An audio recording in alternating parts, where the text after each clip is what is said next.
Au début, on remarqua des chuchotements dans le village. Ils allaient du puits à la grange, de la grange à la porte de l'église, puis revenaient vers le jardin potager. Les gens disaient que certaines maladies étaient désormais soignées de manière étrange. La nuit, on apportait du miel infusé au pavot, on enduisait les tempes, on récitait des mots secrets et on ordonnait de garder le silence jusqu'à l'aube. Certains répétaient que cela aidait, mais leur voix était sèche, comme celle d'une personne qui a peur de se tromper. Cette année-là, au milieu du 14e siècle, les vents du nord étaient violents. Le pain était lourd et humide, et les rumeurs encore plus lourdes. Le narrateur salue ceux qui écoutent cette histoire, leur demande de laisser dans les commentaires l'endroit où ils préfèrent l'écouter, et leur souhaite une écoute paisible et agréable. Dans le village vivait une élève herboriste, une jeune fille adulte nommée Lucia.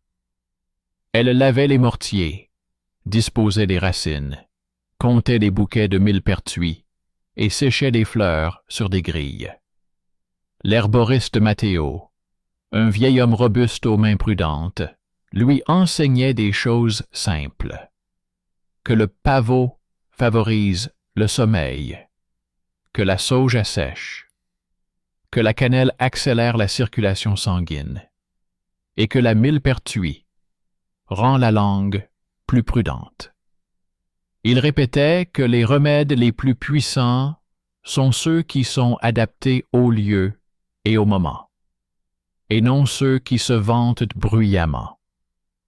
Lucia écoutait et mémorisait non seulement les recettes, mais aussi la façon dont les gens hésitent à parler de leur douleur.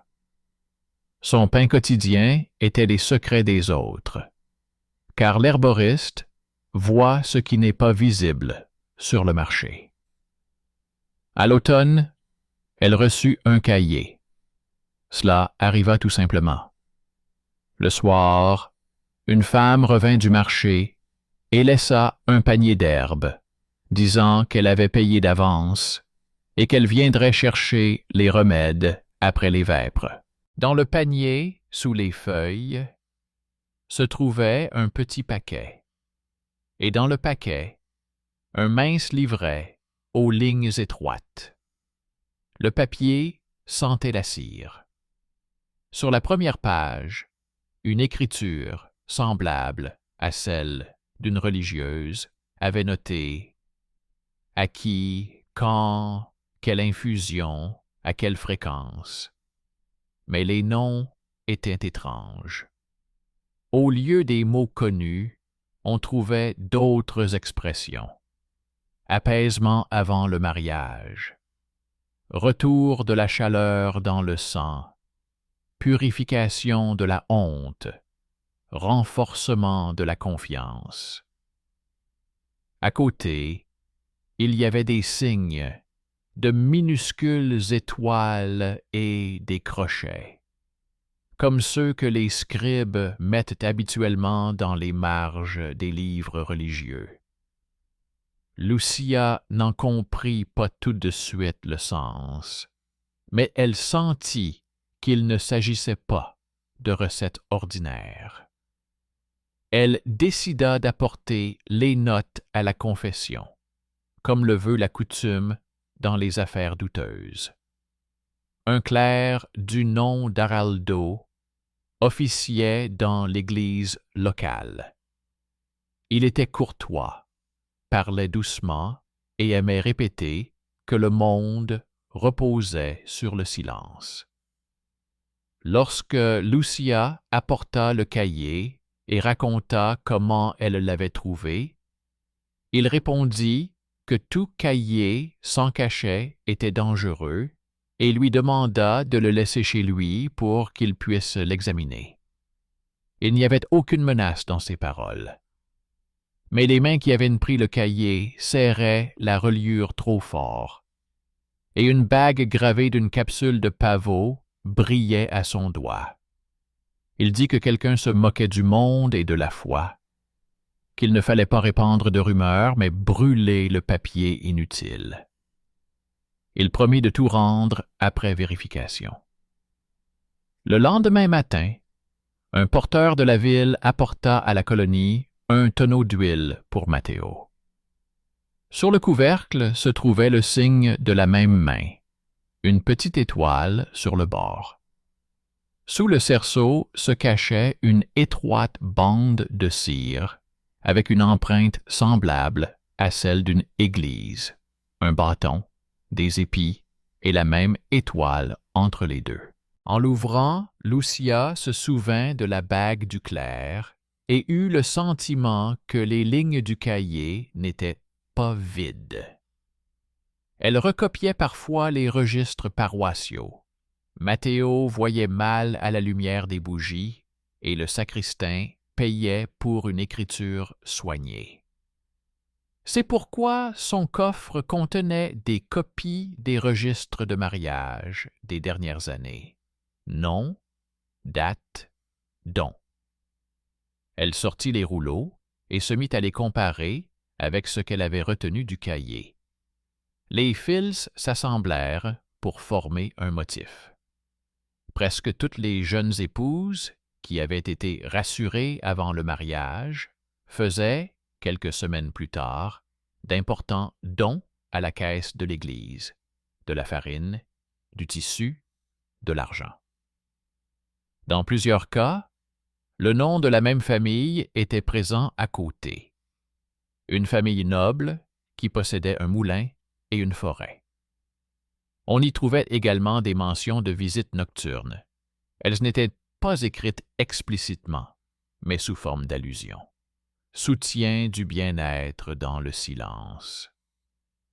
Lucia regarda longuement ses chaînes. Un sentiment calme et concret grandissait en elle. Ce n'était pas un traitement. C'était une couverture. Elle dit à Matteo qu'elle voulait en savoir plus. Le vieil homme haussa les épaules et sembla prendre ses distances.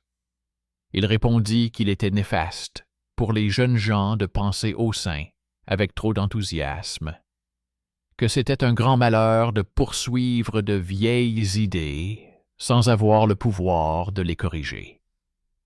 Puis il s'appuya un instant sur la table et dit doucement qu'elle ferait bien de se méfier, car les murs locaux ont des oreilles. Il admit, sans lever les yeux, qu'il avait vu des feuilles similaires chez les moines, qu'on lui avait apporté des ordonnances provenant apparemment de la pharmacie épiscopale, et qu'on lui avait demandé de ne les donner que sur demande spéciale.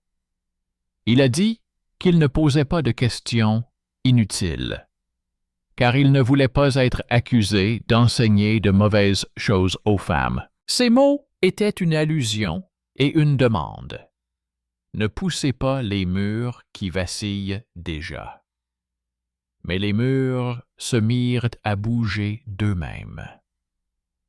Le soir, une voiture s'arrêta devant la porte de l'herboriste et le cocher déposa un petit paquet attaché d'un ruban jaune en disant qu'il était pour Lucia de la part d'une famille reconnaissante. Le paquet contenait un pot de miel, un morceau de cire et un petit mot écrit de la même écriture étrange. Ne perturbe pas l'ordre, sinon tu ne pourras pas retenir ta langue. Les mots étaient brefs, mais cela suffit pour que la vie quotidienne devienne un piège silencieux. C'est ainsi que commença un court thriller quotidien. Un cadeau ordinaire se transforma en menace. La nuit, quelqu'un s'est effectivement approché de la fenêtre. Une ombre s'est attardée près du volet, a éclairé l'intérieur avec une petite lampe et s'est éloignée vers la clôture de l'église. Le matin, Lucia a remarqué qu'une rayure en forme de crochet, comme dans les marges de son cahier, était apparue sur le cadre. Ce n'était pas une preuve, mais un signe. Le troisième jour, un marchand de laine flamand est arrivé dans le village. Les roues de sa charrette se sont enlisées dans le gué, et il a demandé à Matteo de la résine pour l'essieu. Il s'appelait Jan van der Meer. Il savait regarder les signes comme on regarde un tissu. Il ne voyait pas le motif, mais le principe selon lequel il était tissé. Voyant l'empreinte d'une étoile sur le tonneau d'huile, il dit que certains ateliers en mettaient de similaires sur les livraisons secrètes, lorsqu'ils voulaient qu'il soit impossible de retracer leur parcours. Il mentionna qu'il existait à Milan un bureau où l'on traitait ce genre de questions et qu'il savait comment s'y rendre en passant par la foire. Il ne promit pas de miracle. Il proposa seulement d'apporter des copies des notes et des feuilles, si Lucia se décidait, et de les remettre à une personne capable de lire non seulement les lettres, mais aussi les intentions. Cela flottait dans l'air comme la corde d'une cloche avant l'alarme. Lucia n'était pas du genre à tout confier à un étranger. Elle appela le sonneur de cloche du village, un petit garçon aux mains robustes et à l'ouïe déficiente.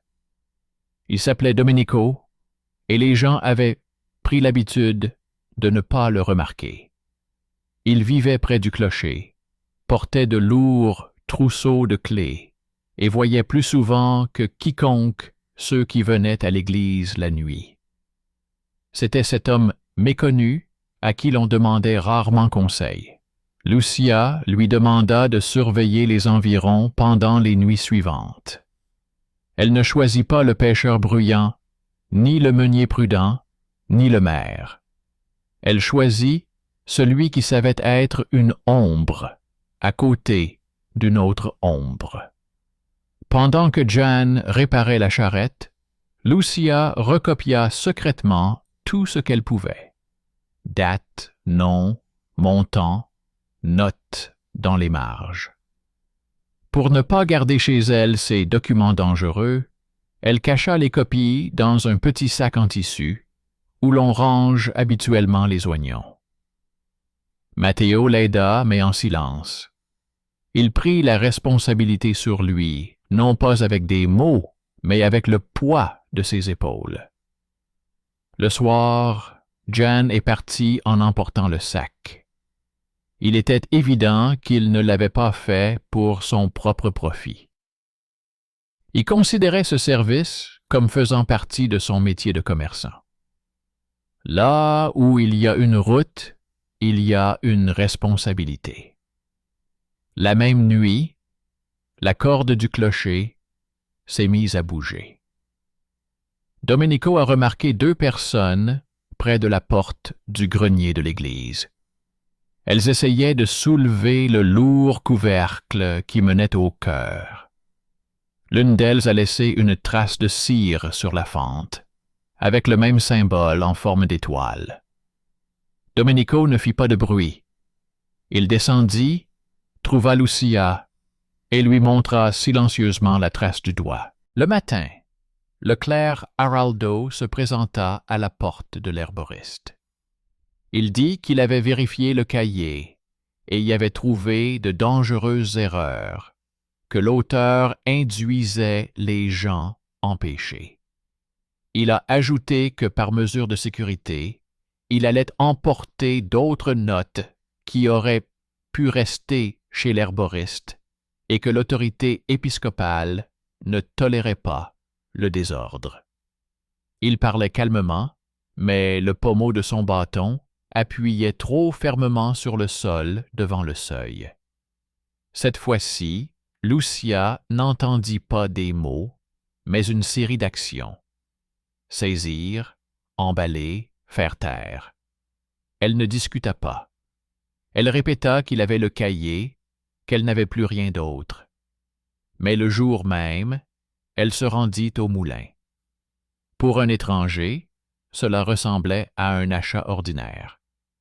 En réalité, c'était une tentative pour comprendre pourquoi le nom de la famille propriétaire du moulin et de la forêt figurait souvent dans le registre paroissial des dons.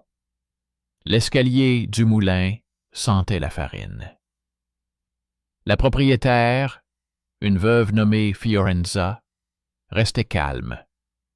Les gens avaient l'habitude de la considérer comme une personne qui profitait du malheur des autres. Elle était toujours là quand les bougies étaient allumées dans les maisons. En réalité, c'était une femme qui avait appris à survivre, serrer ses enfants contre elle, payer une partie du grain aux gens d'en haut et en même temps surveiller qui se tenait à la porte la nuit. Elle dit à Lucia qu'elle avait vu à plusieurs reprises un serviteur du château apporter de petits paquets à l'église et repartir par le même chemin que celui emprunté par les fidèles venus prier la nuit. Elle ajouta qu'un jour, on lui avait demandé de donner la clé du grenier du moulin pour une réunion secrète, soi-disant pour protéger les jeunes filles avant leur mariage. Elle avait refusé. Après cette soirée, elle avait commencé à vérifier les mesures. Dans les paroles de Fiorenza, on ne sentait pas de ressentiment, mais une habitude de longue date de faire face à l'injustice. Lucia comprit suffisamment pour cesser d'attendre. Quelques semaines plus tard, John revint avec une lettre. Il rapporta qu'à Milan, on l'avait écouté, on avait cru le document et l'homme myopé qui le portait, et on avait décidé d'envoyer une commission secrète. Il dit que des gens ressemblant à des pèlerins allaient venir les voir, et que l'un d'eux connaissait le signe. 2 doigts sur la poitrine et le regard tourné vers la gauche, comme pour compter les couches sur le mur. Il prévint que c'était nécessaire pour leur sécurité et qu'il valait mieux garder le silence pour l'instant. À partir de là, le ton de l'histoire devint plus dense. Un mariage eut lieu dans le village. Comme dans tous les mariages, les jeunes mariés étaient à la fois enthousiastes et effrayés. On demanda à Lucia de préparer un calmant. Elle refusa et dit à Matteo qu'elle ne donnerait pas quelque chose en quoi elle ne croyait pas. Le vieil homme soupira et lui avoua ce qu'il cachait depuis des mois. Ces feuilles avec les recettes venaient bien du monastère. Elles étaient apportées par un novice aux mains fines qui disait que c'était un moyen de protéger les jeunes filles contre les tentations, que cela avait été testé et approuvé.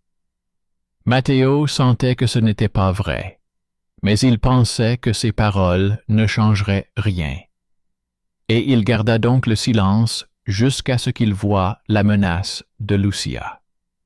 Il demanda alors pardon, et reconnut que son silence était aussi un acte. Ce fut un tournant important. Le vieil homme cessa d'être un écran. Il devint une source de confession. La même semaine, 3 voyageurs arrivèrent au village. Ils retirèrent leurs chaussures sur la rive, comme le font ceux qui ont marché longtemps. L'un était grand, avec un visage fatigué, L'autre était une femme d'âge moyen vêtue d'une robe grise. Le troisième était petit et avait le regard perçant. Ils se comportèrent comme s'ils cherchaient un endroit où passer la nuit. Mais dans leur conversation avec Matteo et Lucia, ils mentionnèrent le signe que John leur avait donné. C'était la commission. La femme s'appelait Sœur Bianca. Elle n'était pas de ces religieuses sévères qui regardent les gens de haut. Elle regardait droit dans les yeux, comme le font les sages-femmes lorsqu'elles évaluent où se situe la douleur. Elle demanda à voir les copies qui avaient été conservées et demanda de ne pas faire de démarches inutiles. Au cours de la conversation, le nom de la mère de Lucia fut mentionné. Il s'avéra qu'il y a de nombreuses années, Sœur Bianca était une aide-accoucheuse itinérante et qu'elle connaissait cette femme, qu'elle l'avait aidée. Elle reconnut l'écriture de sa fille à ses lignes et ses chiffres soignés. Ce n'était pas un lien très visible, mais il était important.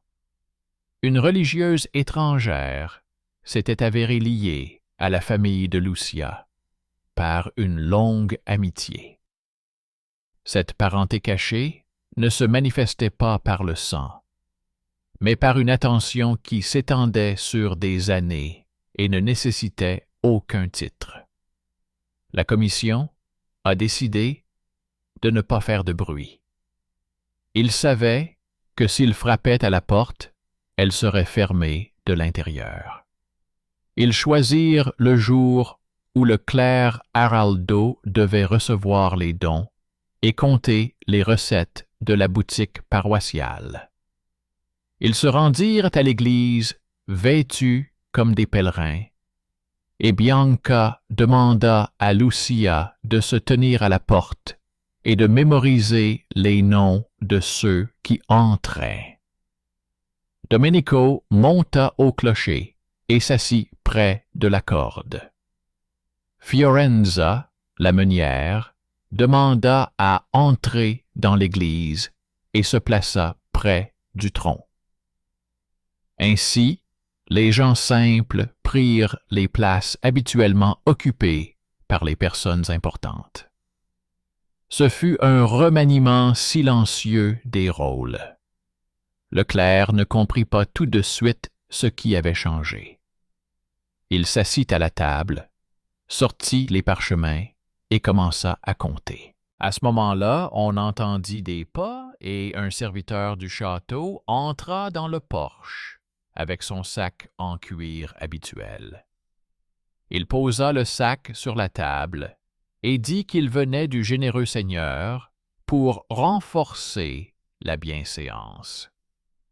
Le serviteur ne remarqua pas que Bianca avait légèrement retroussé la manche de sa robe et montré au commissaire, un homme de petite taille au regard perçant, le signe de pavot sur la bague du clerc et les empreintes de cire sur les sacs. Le commissaire recula vers le mur, sortit une lettre scellée, sans la montrer pour l'instant. Lorsque Araldo commença à enregistrer le don, Bianca lui demanda de lui montrer les registres des recettes. Elle ne le demanda pas en tant que supérieure. Elle dit que les pèlerins remerciaient l'établissement de les avoir accueillis et souhaitaient faire un don, mais qu'un tel enregistrement exigeait une main sûre, et demanda si elle pouvait voir comment on procédait ici. Araldo sourit et ouvrit le registre. À ce moment-là, Lucia apporta, comme par hasard, la copie la plus récente, où figurait la liste des mariages et les notes sur la réconciliation. Le commissaire plaça 3 rouleaux côte à côte. L'original, la copie de Lucia et un petit extrait apporté de Milan, où des incohérences avaient déjà été relevées.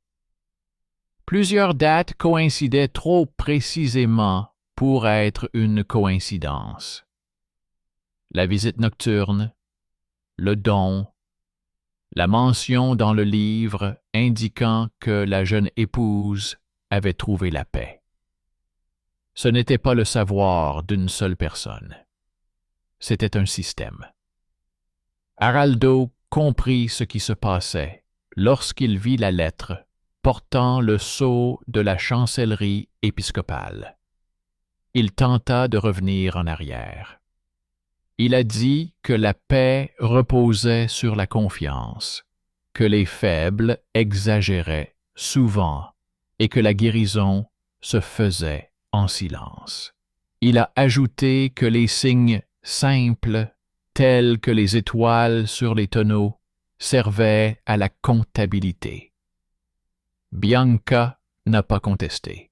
Elle a demandé à ouvrir l'étagère où étaient conservées les huiles et les herbes. Matteo a sorti des liasses et des bocaux.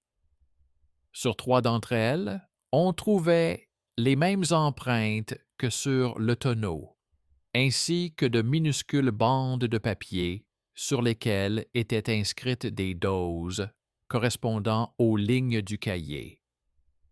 Bianca dit qu'elle avait vu des feuilles similaires dans un monastère plus au sud. Elles n'étaient pas distribuées à des fins thérapeutiques, mais pour donner du pouvoir à ceux qui en avaient déjà. Elle raconta qu'à l'époque, les femmes avaient peur de parler. Puis un étranger était arrivé et tout avait été mis sur le dos de l'herboriste. Elle prononça ces mots d'un ton neutre, comme un médecin qui pose un diagnostic. À ce moment-là, des gens du château apparurent à la porte. Le gestionnaire de la famille, qui figurait dans les registres à côté de nombreuses donations, entra. Une sabre court et étroit pendait à sa ceinture. Il dit qu'il avait entendu parler de la révision et proposa son aide. Clés, caisses, toutes sortes de renseignements. Il jeta un rapide coup d'œil autour de lui et comprit que son aide n'était pas nécessaire. Il abandonna toute bienséance et déclara qu'il s'agissait d'une calomnie, qu'une simple servante avait semé la zizanie contre l'Église, que l'on trouverait des produits interdits dans l'entrepôt de l'herboriste. Il laissa entendre qu'un homme allait bientôt arriver de la ville et qu'il valait mieux que les invités s'en aillent. Alors Fiorenza s'approcha de la caisse, ouvrit le couvercle avec sa main et posa sur la table une petite étiquette en bois que beaucoup avaient déjà vue auparavant. C'était le signe qui indiquait que dans la communauté, on distribuait du grain aux veuves. La plaque comportait une encoche bien nette, identique à celle qui figurait sur les sacs contenant les dons. Fiorenza dit que ces étiquettes étaient fabriquées dans la boutique du moulin à la demande du château, qu'elles étaient identiques pour l'aumône et pour le repos. Elle dit qu'elle ne croyait pas au hasard. Sa voix était calme, comme celle d'une femme fatiguée du jeu des autres. Domenico, sans attendre l'ordre, tira sur la corde. La cloche sonna une fois. Les gens sur la place se retournèrent. Quelqu'un entra, vit la lettre scellée et recula en silence. Le commissaire leva la main pour éviter que la foule ne se bouscule. Il lut à haute voix, sans crier, le contenu de la lettre. La chancellerie épiscopale ordonnait de vérifier secrètement les plaintes, de protéger les témoins, de suspendre le clerc de ses fonctions jusqu'à ce que la vérité soit établie et de sceller la boutique.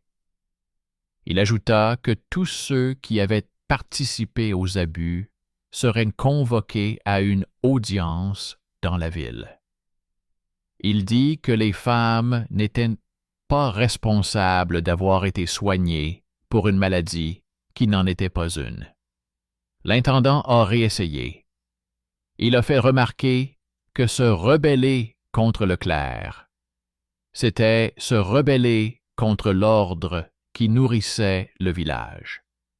Il a regardé les gens autour de lui, cherchant du regard ceux qui acquiesçaient habituellement. Mais Fiorenza se tenait debout près de la caisse, sûr d'elle. Domenico tenait la corde. Matteo ne cachait pas ses mains. Bianca regardait droit devant elle.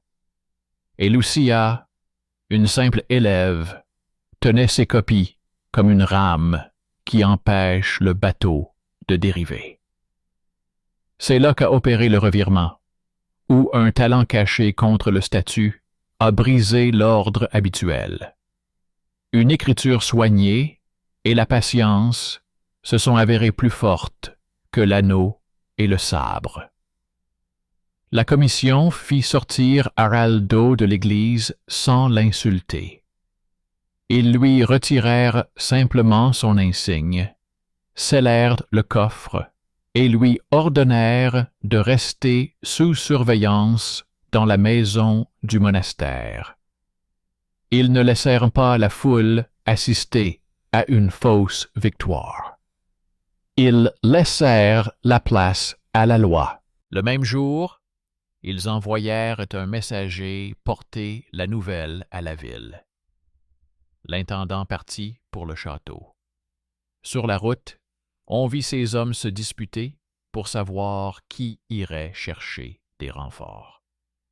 Mais le soir venu, 2 cavaliers portant des seaux arrivèrent sur le parvis de l'église. Ils entrèrent silencieusement, comme John l'avait fait, et cela suffit. Matteo a ensuite reconnu sa participation devant la commission. Il a déclaré avoir donné des remèdes sans en vérifier la provenance et ne pas avoir empêché la main d'autrui d'agir alors qu'il aurait dû le faire. Il n'a pas été emprisonné. On lui imposa de se repentir et on lui ordonna d'enseigner aux jeunes herboristes uniquement les recettes où chaque plante était nommée honnêtement.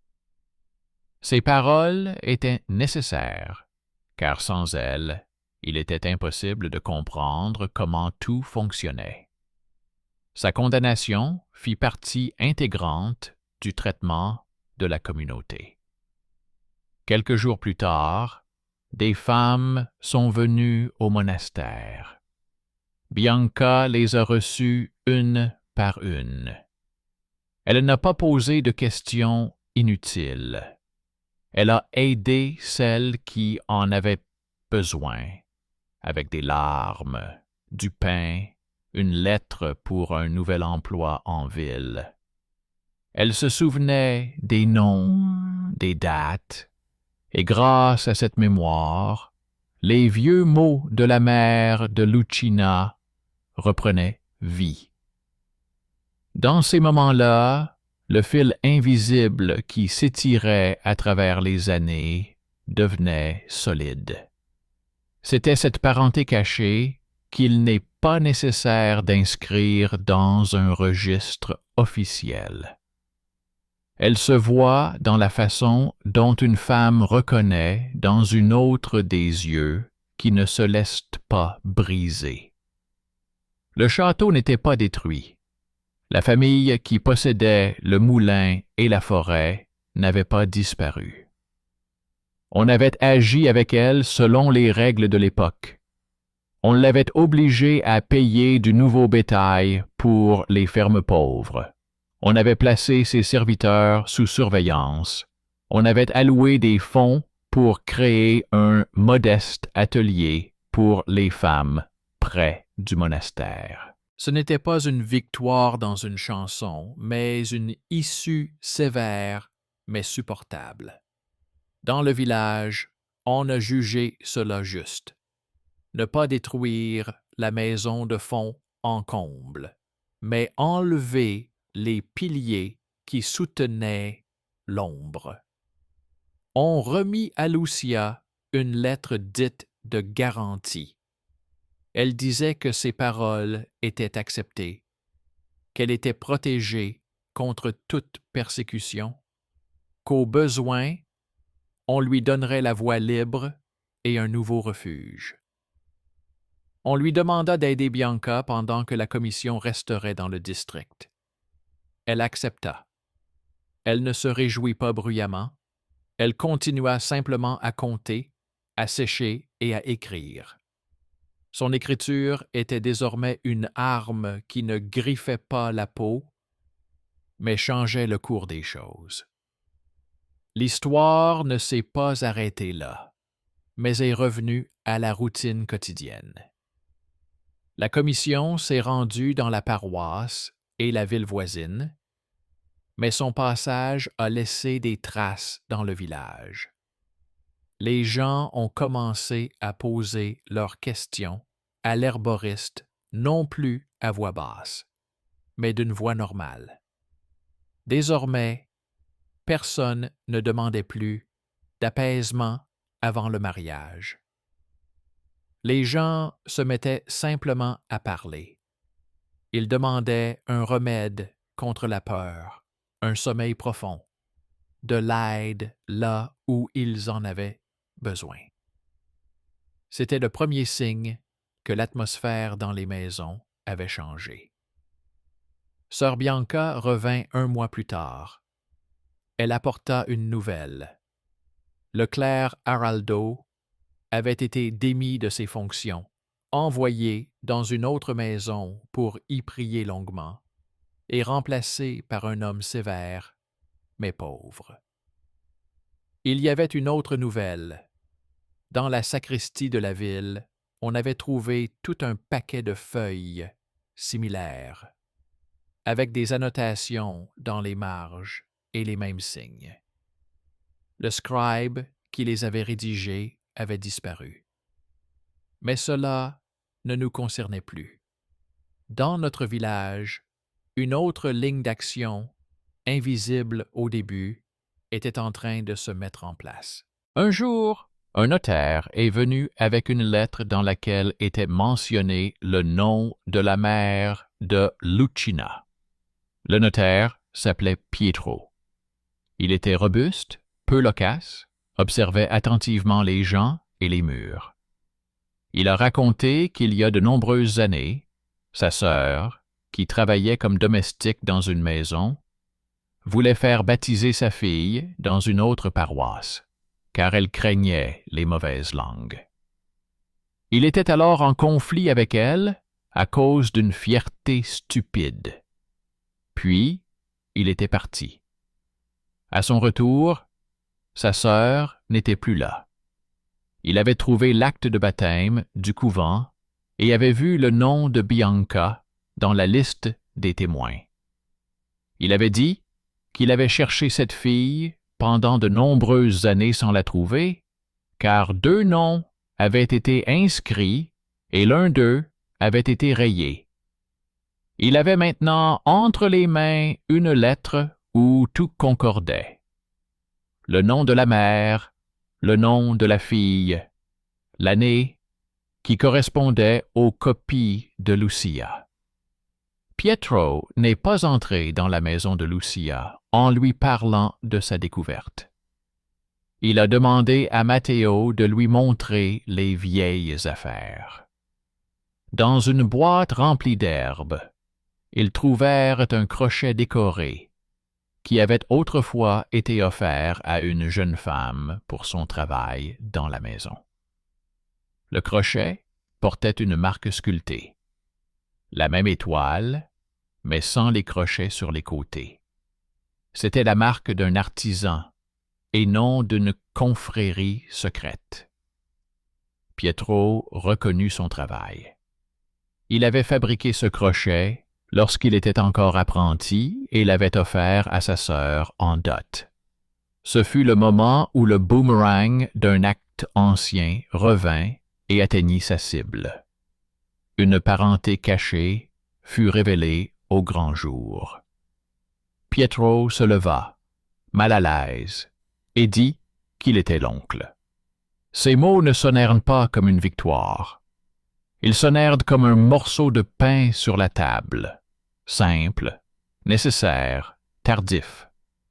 Dans le village, on ne l'apprit pas tout de suite. Lucia et Pietro ne demandèrent ni reconnaissance ni soupir aux gens. Ils se mirent à travailler ensemble, lui avec des papiers, elle avec des herbes. Il ne la dirigeait pas. Il apprenait d'elle la patience et le silence. Ses parchemins soignés l'ont aidé dans une affaire. Le notaire a rassemblé à partir de copies et de témoignages la ligne qui manquait dans la ville. Elle impliquait non seulement la culpabilité du clerc, mais aussi la participation des serviteurs du château. Le notaire a obtenu que plusieurs personnes soient punies, non pas par des coups de fouet, mais par des travaux. Elles ont été envoyées réparer les ponts et les routes. Cela semblait insignifiant, mais dans certains endroits, la vie est devenue plus facile. Les charrettes ne s'enlisaient plus dans la boue, et les veuves avaient soudainement du temps pour autre chose que de transporter des seaux. Pendant ce temps, Domenico grandissait, non pas en taille, mais en estime. Celui que l'on avait l'habitude d'ignorer était devenu un symbole d'honnêteté simple. Il n'a pas reçu de laurier, il n'est pas devenu scribe. Il est resté près de la cloche. Mais quand quelqu'un essayait à nouveau de calmer les choses, il entendait à l'avance les mouvements à la porte et descendait les escaliers à temps. Son rôle était discret, mais déterminé. C'est ainsi que ce héros méconnu a remporté son triomphe discret, mais réel. Un jour, une calèche arriva au village. C'était rare. Une femme vêtue d'un manteau sombre en descendit. Son visage était caché par un voile. À côté d'elle se tenait un garçon de 10 ans. Elle dit par l'intermédiaire d'un médiateur qu'elle voulait parler à Bianca et Matteo. On la conduisit chez l'herboriste. Elle ôta son voile. C'était la fille de la famille qui possédait la forêt. Elle boitait, tenait doucement le garçon par l'épaule et dit qu'elle avait besoin d'aide. Elle ne se justifia pas et ne demanda pas pardon. Elle demanda de protéger l'enfant de la vengeance d'autrui, car son mari était mort et ses proches avaient commencé à se partager la terre et les âmes. Il se trouva que cette femme devint une bienfaitrice inattendue. Elle apporta des papiers permettant d'ouvrir dans le village un petit atelier où les femmes pouvaient apprendre à filer et à coudre. Elle dit que ce n'était pas une faveur, mais un devoir. Puis elle est partie, laissant une lettre dans laquelle elle confirmait la tutelle de l'atelier et allouait une partie des revenus de la forêt à son entretien. Cette décision a permis de résoudre plusieurs problèmes à la fois. Peu de temps après, la commission a constaté une diminution du nombre de visites nocturnes aux bienfaits. Non pas parce qu'ils avaient été interdits, mais parce qu'ils étaient devenus inutiles. Les rituels secrets avaient été remplacés par une aide visible. Dans cette nouvelle vie, Lucia ne s'est pas cachée derrière les décisions des autres. Elle a commencé à rendre visite le soir à ceux qui avaient peur d'aller à l'église. Elle expliquait les herbes sans signification secrète, parlait de la douleur avec des mots simples, et rappelait que la faute incombait à ceux qui abusaient de leur pouvoir, et non à ceux qui avaient subi la violence. Elle le faisait sans prêcher, sans grand geste. Son travail ressemblait à un pas répétitif sur un sentier familier. D'un endroit à l'autre, de maison en maison, avec un bocal en verre et un rouleau de papier. Un an plus tard, un nouveau clerc est arrivé dans le village. Il s'appelait Francesco. Il était pauvre, car il était né dans une famille sans terre. Il ne portait pas de bague. Il savait lire et écouter. Il est venu dans la boutique de Matteo sans rancune et a dit, par l'intermédiaire d'un interprète, qu'il voulait comprendre comment les gens tombaient de malades et guérissaient ici. Il demanda à Lucia de lui montrer les copies, non pas pour les autorités, mais pour sa propre conscience. Elle ne lui montra que ce qui ne pouvait pas nuire à ceux qui lui avaient fait confiance. Il comprit la limite et ne s'imposa pas. Avec un tel prêtre, le village se stabilisa. Les phrases étranges disparurent du registre paroissial. Des mots qui ne font pas peur sont apparus. Aide à la veuve, soutien à l'élève, reconstruction du pont. Parfois, ce cahier rappelait le passé. Il était toujours scellé dans le bureau municipal. On l'apportait parfois pour montrer aux élèves comment des lignes soignées pouvaient devenir une arme contre la vérité. On ne l'avait pas brûlé. On le gardait comme un reproche et un avertissement. Les jours où on l'ouvrait, on voyait toujours les mêmes étoiles dans les marges. Les gens avaient cessé d'y voir un signe de pouvoir. Ils y voyaient simplement les traces maladroites de mains inexpérimentées. Et cela les soulageait. Les rumeurs sur les rites de guérison s'estompaient. Mais leurs souvenirs n'avaient pas complètement disparu. Ils restaient chez ceux qui se brûlaient les doigts avec une bougie la nuit, qui entendaient des pas devant leur porte et qui se taisaient pendant la terrible saison. Ces gens savaient désormais que le silence était aussi une action. Et c'est pourquoi, lorsque les chasseurs de faiblesse étrangères réapparurent dans la colonie, ils furent accueillis non seulement par les commissaires, mais aussi par les voisins qui se souvenaient. L'ombre raccourcie. Tout cela ne ressemblait pas à un miracle, mais à un travail où chaque maillon s'appuie sur un autre. Gian, le courage et l'audace de dire la vérité dans une ville étrangère. Bianca, l'attention et la mémoire. Domenico, la force tranquille. Fiorenza, la franchise au moment opportun. Matteo, c'est la reconnaissance de sa part de responsabilité dans le malheur. Pietro, c'est le devoir qui l'a rattrapé après toutes ces années. Lucia, c'est la patience et la lucidité. Chacun a fait sa part, et ensemble, ils ont réussi ce que les villageois appellent vivre plus facilement. Et quand quelqu'un demandait ensuite où était la justice, les gens répondaient sans grand discours. Ils disaient que la justice, c'est quand le mal se nomme à haute voix et perd son pouvoir, car il ne se cache plus derrière les noms des autres.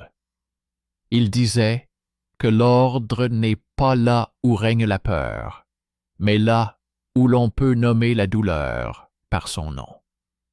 Et ils ajoutaient que cette année-là, au milieu du 14e siècle, les vents du nord s'étaient calmés, non pas à cause d'incantations, mais parce que, sur la place, les gens avaient cessé de chuchoter et avaient commencé à parler d'une voix normale. Au cours de ce dernier automne, alors que les feuilles de la forêt prenaient une teinte rouille, les roues se mirent à tourner dans l'atelier du monastère. Les filles apprenaient à tirer les fils.